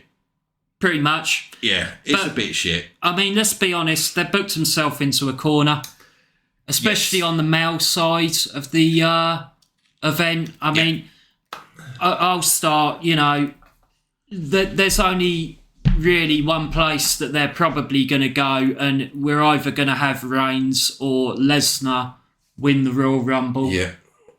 Because the problem is with the creative at the moment is if you make someone so powerful, you've got nowhere to go. Like, I've seen a lot of talk for Owens winning it and things like that. There is no way that, I mean, I can bring a match into it. There is no way that Seth is going in to WrestleMania as the champion, surely. Do you agree with that? Yeah, no, I do agree. Yeah. There's no way. It's going to be Roman. Yeah. It's going to be Roman. How can you build him to beat everybody? Yeah. And then, which is what they've done, and then have him not champion at WrestleMania. Yeah, absolutely. The only spanner in the works, this is what I think they're going to do. I think that the Usos are going to interfere in the... Sorry. No, literally, fucking literally, mate. I think the Usos are going to interfere in the Lesnar match. Yeah. And I think that... The downside of that is, and you can see it coming. But that makes sense if they're going to do the Rumble with Lesnar winning. Mm-hmm. Because then he goes after Roman because he's lost the title. He can't lose clean. It frees that title up because you built them all up so big. I know the fans are going, it's going to be champion versus champion at Mania. That's bullshit. Why? We're going to do unify both titles and we go back to one heavyweight title again between two shows? No. Well, you would have to stop the brand split. Well, yeah. Which again just causes another problem. I mean, I'm up for that, to be honest. If I'm honest with you. Yeah, I'm not overly keen on the idea. The thing is, they need direction there and they need to sort things out. They need writers. Yeah. So, my prediction for the Men's Royal Rumble, guys, is Brock Lesnar. It's not what I would do. I think they've booked themselves into a corner. I think both Roman and Lesnar are too powerful for everyone else in the... I mean, let's put it this way. If you go with Kevin Owens winning the Rumble or AJ Styles, have they not already been beaten? Yeah. Well, not even just beaten, I mean decimated. Yeah. They've been absolutely manhandled. I mean, wasn't it last Royal Rumble where Kevin Owens had the match? The handcuff match. Where Paul Heyman couldn't get the handcuffs? One of the biggest colossal fuck-ups of their pay-per-view history for last year. Yeah. With the exception of Crown Jewel. There's an argument for... We were talking about this before. There's an argument for McIntyre. There is an argument, but he's injured at the moment. Yeah. From what I've heard, I don't believe he's in the Rumble. Mm-mm. So I'm going to go with my prediction of what they will do as being Lesnar. And here's the big one. And I've told you this, and this is really ballsy, in my opinion. Yeah. This is what I would do, and a lot of people are going to get on to me for this. Brace yourselves. My winner of the Royal Rumble, and this is because of the situation that they've put themselves in, with how powerful both Reigns and Lesnar are at the moment, is Omos, or Omos, or however. Omos? Don't know how you say it. Omos or Omos. AJ's mate. Yeah, AJ's mate. And the reason why is because, legitimately, he comes across as a threat. Yeah. He's new. The mystique is still there. He's a monster. And I'm thinking, for anyone who's a bit of a wrestling historian, I'm thinking Yoko in 93. Yeah. Yokozuna in 1993 when no one could get him over. Yeah. He was new. He burst onto the scene. He was like, he was invincible. Yeah. I would book it that way. But you've got to be really careful with, obviously, a Omos or Omos. He's got to be protected. Yeah. You know, he's still extremely new. The one thing that I would do is I would have him down that performance centre and I would have him looking devastating. Mm. I'd have a couple of moves that were absolutely devastating. Yeah. I mean, because some of the moves I agree don't with the look idea. good. Yeah. See, that's where I was going. Yeah. I agree with the idea and I love that idea. But But the problem is, where do you go from what they've done? You got to look at you got to look at it in the long view. Because you make a new star. Yeah. Where do you go with it after? You keep the I'm not too sure, because you keep the mystique. Mm. See, with wrestling, I think we all get given too much too soon. Yeah, especially now. Yeah, like you keep the mystique of Omos. If he has a match, he doesn't have to do a fucking load of stuff. He doesn't have to do a swanton fucking bomb off of a. Yeah. Off of the top rope onto a ladder. Can you imagine someone that size? Yeah, but I think that's what everybody looks at. High flying risk takers. When you go back to years ago, yeah, you know, when you have Yoko years ago and things like that, I mean, even Andre the Giant, people like that, they don't have to fucking do a lot, and they shouldn't. It's more realistic. Saying that, you know, it's yesterday. It's his 29th anniversary of Andre the Giant's death. Sad. Yeah. But here's where I'm going to go with my argument. You can't tell me that you wouldn't be interested to see Brock versus Omos or Roman versus Omos or Omos. You can't tell me you wouldn't be interested. Pronunciation has just gone right out the fucking window. Fuck it. You can't tell me you wouldn't be interested or intrigued at what they would do. Yeah, I think it would be because great. It would be new. It would be a shock. It's better than going back with Owens or AJ because of the booking. It's like you said earlier, it's been and done. Yeah, we don't need to keep seeing the same regurgitated shit all the time. Also, I just want to point out, which I think is a disgrace, that if they do Reigns and Lesnar as the main event, it will tie a record to The Rock and Austin for the number of main events at WrestleMania. Just think about that. Do they deserve it? Absolutely not. No. Are they of the same calibre as Rock and Austin? Absolutely this not. This is the two that caused a beach ball fucking party at the main event of, I think it was 33, wasn't it? What was the other one? Was it a triple threat? I can't remember, but I know there was a beach ball going up and fucking everyone down. was chanting, Roman sleeping, because he was down behind an announce table for 5 minutes. I think that was last year. Was it? Can't remember. But what I'm saying about, you know, they're going to equal the record of The Rock and Austin. See, I said the same thing when, was it Lesnar, his last run with the Raw title, and he beat Punk's record with the title run. How? He was a part-timer. What's this Reigns? No, Lesnar. And I fucking love Lesnar. I really do. But there was that whole dispute about he's now, you know, he's had a longer, you know, longest run, whatever, which obviously has now been beaten by Reigns, of being the longest running champion. I'm sorry, but as far as I'm concerned, Punk still deserves that because he was on every show, he was on every pay-per-view, he defended it all the time. Whereas Lesnar's run with that title when he beat his record was, I appeared once every 6 to 8 weeks. I think it was Lesnar's attitude as well. Yeah, he looked like he couldn't give a shit. Yeah. He looked like he was there for. Whereas at the moment, now, I could understand if they fucking entertaining.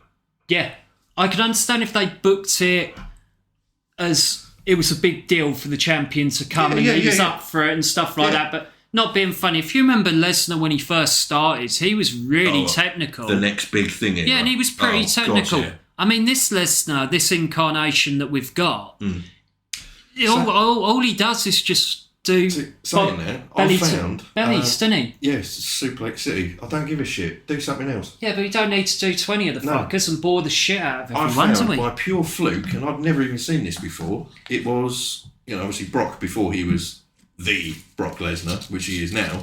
Oh, IVW. It was just an average show match of Brock Lesnar as this little babyface jobber against Mr. Perfect. Yeah, well, never seen that before. I have. It's I know the history between them two. It's a dark match. Yeah. They were friends. Yeah. They were both from Minnesota. Yeah.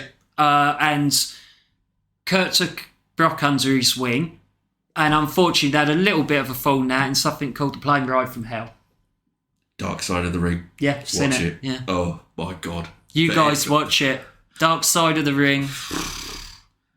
It's a hard documentary series to watch. Some of them are emotionally draining. Yeah. But I'm sure we'll cover subjects like that, I'm sure, in either top threes or, you know, our little debate section. We will. So anyway, it's your turn. Right. Oh, you covered the women's one. Women's one, I believe that Ronda Rousey is going to win it. I've heard that she's coming back. I think you probably all heard that now too. I think that's what they'll do. Mm-hmm. I would go with Liv. She has the momentum at the moment. She's the crowd favourite. Yeah. It makes the most sense. Yeah. Simple as I'll that. go with that. Yeah. I also, which I know I'm going to get a lot of hate for, I'm a big fan of Alexa Bliss. Since she done the Mean Girls thing and routine. Yeah. She had the audience in the palm of her hand. She was the best promo for a long time. I genuinely believe that she is the best female performer going at the moment. As far as, you know, in-ring capability and on mic. You know, irregardless if she's a heel or a face, the crowd loves her. So my prediction with Alexa Bliss is that she will face Charlotte at WrestleMania, I think. Yeah. It makes sense because of what happened with the doll. Do you remember that doll? Lily, that's it. Winked. And you've got the vignettes. You've got the vignettes. You've got the vignettes going on at the moment. If you haven't seen it, YouTube, I'm sure it'll obviously be on WWE Network as well. And if we keep dropping WWE's network's name, maybe we'll get a free subscription out of it. So that's WWE Network. Yeah, I can see something happening. Charlotte's in there for a reason. I believe that Charlotte... sadly. This is my opinion. I believe that something will happen in the middle of the Rumble where Bliss will eliminate Charlotte and they'll fight to the back or something like that. They'll both go over something like Charlotte that. will get thrown out by Bliss and Charlotte will drag her over the top rope afterwards or something like that, or cause a distraction. But I think that Bliss will get the better of her and she'll beat the fuck out of her and all that sort of thing, and then you'll head into WrestleMania. Rah, rah, rah, title change hands. Hopefully. Fingers crossed. My predictions are pretty much the same, to be honest. With the exception, obviously, Alexa Bliss. Don't get me wrong, I'd love to see Bliss win it. I really would. My prediction is that something will happen with Bliss and Charlotte, not Alexa winning. Me personally, women's hands down, I can see it being Liv Morgan. What they will do? No. Liv Morgan will win the Rumble. What they will do? Yeah. Okay. And me personally, I'm going to stick with that as well. Okay. And she'll take down Becky Lynch. Okay. And we'll have, much like Kofi Mania, I think we'll have that same experience with Liv Morgan. Yeah. It's been built up for a fair few months now. This whole feud with Becky Lynch and Doudrop. Oh, good God, what a waste. You're talking about Piper Niven? Yeah, what a waste of a damn good wrestler. Yeah. We'll save that for another topic. That's what I'm saying. I'm just dropping a real name. Yeah. Because it's absolutely ridiculous. Again, if any of you aren't aware, obviously Doudrop, previously known as Piper Niven, or should still be known as Piper Niven, fantastically talented female wrestler. She's brilliant. She could be a real dominating force. Absolutely. Within that women's division. She's different. Yeah. Obviously because of her size. Yeah. But she's very athletic. Yeah. Absolutely athletic. But we miss that in WWE at the moment. It's what is missing. And they've got, again, Jesus, we're going off on a tirade again, aren't we? They're missing that calibre of not just in-ring capability, but on a mic as well. Her promos previously were fantastic. But then stupidly, they paired her with Eva Marie. What the fuck was that about? Oh, I never got it. I also thought it was insulting when she was going, "I'll call you Doudrop" and all that bollocks. We'll call you a waste of fucking time. Sorry. I know other people may have other opinions, but personally, I think she's the biggest fucking waste of time that's ever happened to that company. You've built her up as, and I know a lot of people out there will say, this beautiful looking woman. I personally, no. But, just my opinion. But she's a terrible performer.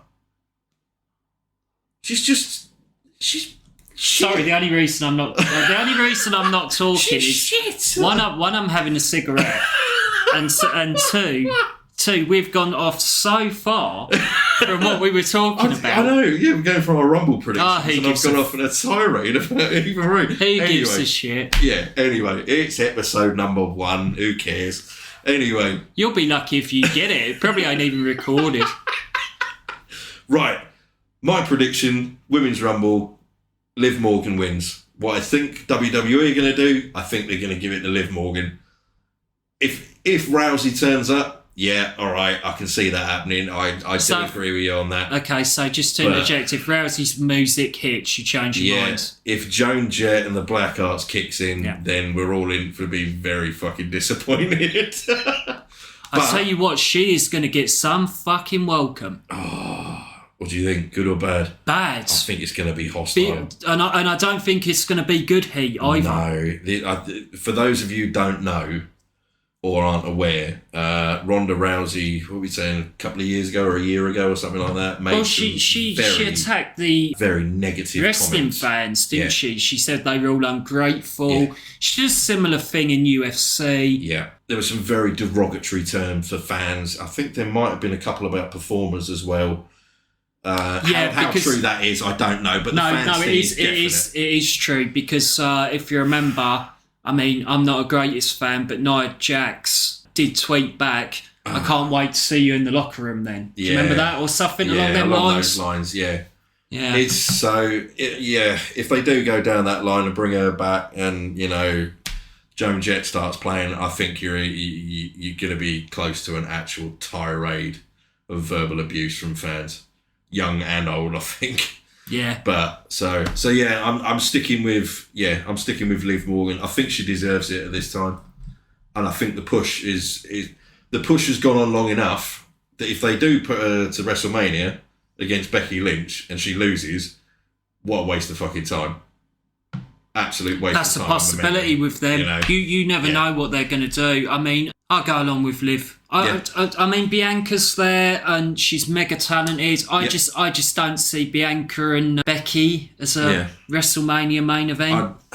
I mean, like we spoke about this again earlier before we started recording, and I was my predictions for the final three, and I'm standing by them for the Women's Rumble. I think the last three competitors in the Women's Rumble will be Liv Morgan, Rhea Ripley, and Bianca Belair. Okay.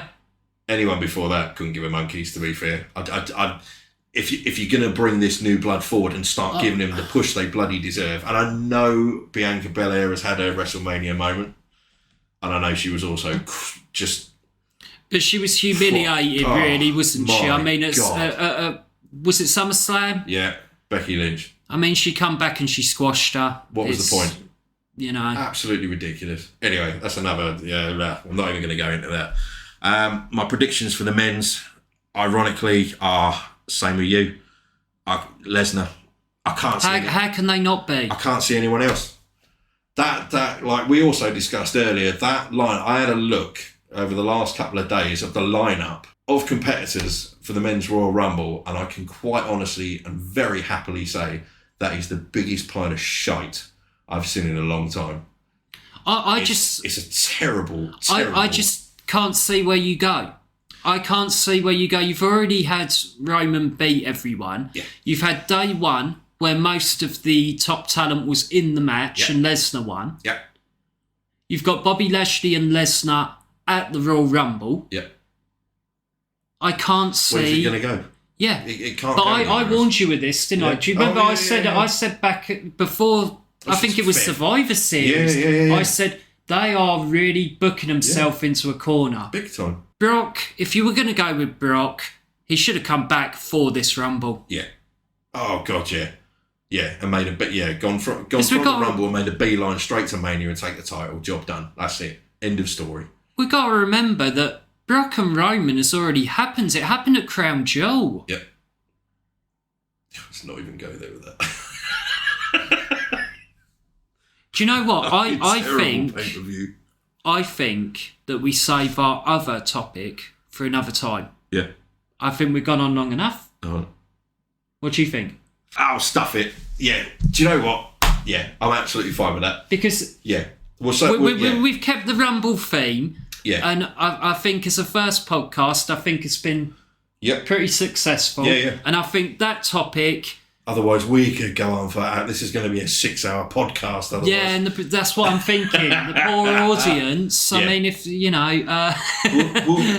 We'll dangle the next subject out there. So it's James's pick for our next best of moment, which you have gone for... Well, I've gone for 2 top 3s, funnily enough, Stu. I have gone, because I think this is a really interesting topic, and this always gets talked about. I've gone for the top 3 most underrated wrestlers. Underrated wrestlers. Okay. And on the same theme, I've gone for the top 3 most underrated matches. Ooh, Jesus. They don't have to be mutually exclusive. Yeah, okay. So, it sounds quite boring, I suppose, but actually there's a lot there. A real lot there, you know? Christ, we covered one of them earlier. Is that still underrated? I don't think it is anymore, Mind Games. No, I wasn't on about that one. Weren't you? No. Okay. Cool. I'm not. No, I was about to say it then. I'm not going to, because I'm going to have that one of me picks. So I would. Yeah. Yeah. So, and I've got one more thing to say. One of our listeners got the question right, which was, the answer was, it was X-Pac, wasn't it, the answer? It was Sean Waltman, the only 2-time Hall of Famer without being inducted himself. And the winner was Stu Vineyard. So well done there. Well done, Stu. I think we should call that our high flyer of the month. Yeah, why not? Top Turnbuckle podcast. There you go. Yeah, high flyer. High flyer of this podcast. Why not? Stu Vineyard, well done, mate. Well done, mate. And our topical debate, which we were going to cover today, but we've just gone on for far too long. The topical debate that we're going to have on our next episode will be WWE's releases and cuts. Yeah, and I think it is something that we can do because I don't think these are over. No. I think there's still more to come. Yep. So I think with that, we will sign off. I think we will say thank you very much, everyone, for listening. I hope we haven't bored you too much. I hope you've enjoyed this pilot episode. Episode 1, that's it. We're done. Yep. Fantastic. I've got to say, thanks again, mate. Thanks to you as well. I've really, awesome. Really enjoyed it. It's absolutely been brilliant. Yeah, it's been a lot of fun. We've been shooting the shit, having an excellent time here. It's been a good laugh. Yep. Hopefully we'll see you all soon. Hopefully we'll be back in 4 weeks. Yeah, maybe 4 weeks. We'll have probably after the next February pay-per-view. Or before. Maybe. We'll see. Leave your comments if you've got any ideas or suggestions for top threes or best moments or topical debates that you want us to cover. Leave us a comment on our Facebook page, Twitter page. Challenge us. Yeah, absolutely. And our Instagram page. Feel free to message us or leave a comment. Any opportunity where we can get you, the listeners, involved will be fantastic.